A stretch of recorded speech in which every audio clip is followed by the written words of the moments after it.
Hi friends, நான் லக்ஷ்மி. இன்றைக்கி நம்ம சத்தான முருங்கைக்கீரையை வச்சு ஒரு சூப்பரான ரெசிபி தான் பார்க்க போகிறோம். முருங்கைக்கீரை இட்லி பொடி ரொம்ப சுவையாக இருக்குங்க.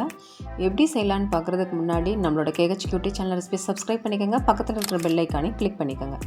ஃபஸ்ட்டு இதுக்கு நான் ஒரு கடாய் ஹீட் பண்ணிவிட்டு முருங்கைக்கீரை 2 கப்பில் எடுத்திருக்கேன். அதை நல்லா சுத்தம் பண்ணிவிட்டு நல்லா கழுவிட்டு நல்லா வறுத்து எடுத்துக்க போகிறோம். ப்ளைனாக தான் வறுக்க போகிறோம். எண்ணெய் எதுவும் சேர்க்கலை. மீடியம் ஃப்ளேம்லேயே வச்சு நல்லா வறுத்து எடுத்துக்கோங்க. இலை கலர் சேஞ்ச் ஆகக்கூடாது.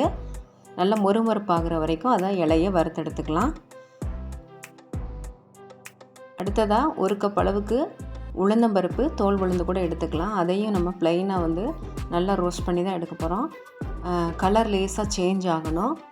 நல்லா அந்த வாசனை வரும். வறுக்கும் போதே அந்த வாசனை வரும். இலை பாருங்கள், இந்த அளவுக்கு மொறுமொறுப்பாக இருக்கணும். இப்போ உளுந்து அந்த அளவுக்கு வறுத்துட்டு இதை எடுத்து ஓரமாக வச்சுட்டு அடுத்த பொருட்களை ஆட் பண்ணிடலாம். இப்போ நான் கடலைப்பருப்பும் பொட்டுக்கடலையும் 1/4 கப் அளவு சேர்த்துருக்கேன்.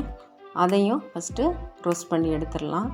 எல்லா பொருட்களையும் வறுக்கும்போது மீடியம் ஃப்ளேம்லேயே வச்சு வறுத்துக்கோங்க. ஹை ஃப்ளேமில் வேணால் உடனே தீஞ்சிரும்.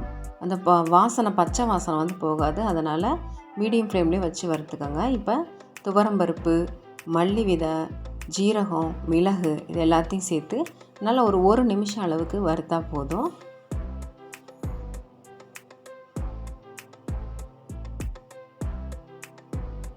இதையும் நல்லா 1 நிமிஷம் அளவுக்கு அந்த வாசனை நல்லா வருங்க. வறுக்கும் போதே இப்போ இதையும் எடுத்து ஓரமாக வச்சிடலாம். இப்போ 2 துளி அளவு எண்ணெய் சேர்த்துட்டு மிளகாய் எல்லாத்தையும், சிவப்பு மிளகாய் எல்லாத்தையும் நல்லா வறுத்துடலாம். நல்லா இந்த மிளகாய் உப்பி வரணும். காம்புகள் எதையுமே நீக்க வேணாம். இல்லைனா எடுத்தோன்னா விதை ஃபுல்லாக வெளியில் நெடி வர ஆரம்பிச்சிடும். இப்போ 6 பல் பூண்டு சேர்த்து அதையும் நல்லா வறுத்து எடுத்துக்கலாம்.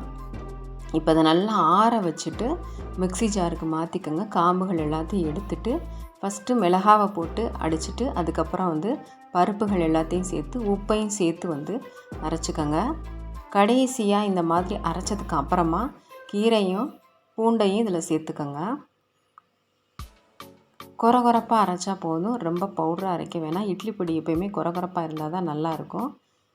இப்போ இந்த அளவுக்கு இருந்தால் நமக்கு போதும். இல்லை எங்களுக்கு பவுடராக தான் பிடிக்கும் அப்படின்னு சொன்னால் நீங்கள் பவுடராகவே அரைச்சிக்கோங்க. ஆனால் கொரகொரப்பாக இருந்தால் டேஸ்ட் கொடுக்கும். இந்த மாதிரியான ஒரு டைட்டான கண்டெய்னரில் போட்டு அடைச்சி வச்சுக்கிட்டிங்கன்னா நமக்கு ரொம்ப ஹெல்ப்ஃபுல்லாக இருக்கும். சட்னிக்கு பதிலாக இந்த இதை யூஸ் பண்ணிக்கலாம். தோசை, இட்லிக்கு ரொம்ப சூப்பராகவே இருக்குங்க. செஞ்சு பார்த்துட்டு எப்படி இருந்துச்சுன்னு கமெண்ட் செக்ஷனில் சொல்லுங்கள் ஃப்ரெண்ட்ஸ். நம்ம சேனலுக்கான சப்போர்ட்டை கொடுப்பீங்க நம்புகிறேன். மறக்காமல் லைக் பட்டனையும் தட்டி விட்டுருங்க. தேங்க்யூ ஃபார் வாட்சிங் ஃப்ரெண்ட்ஸ்.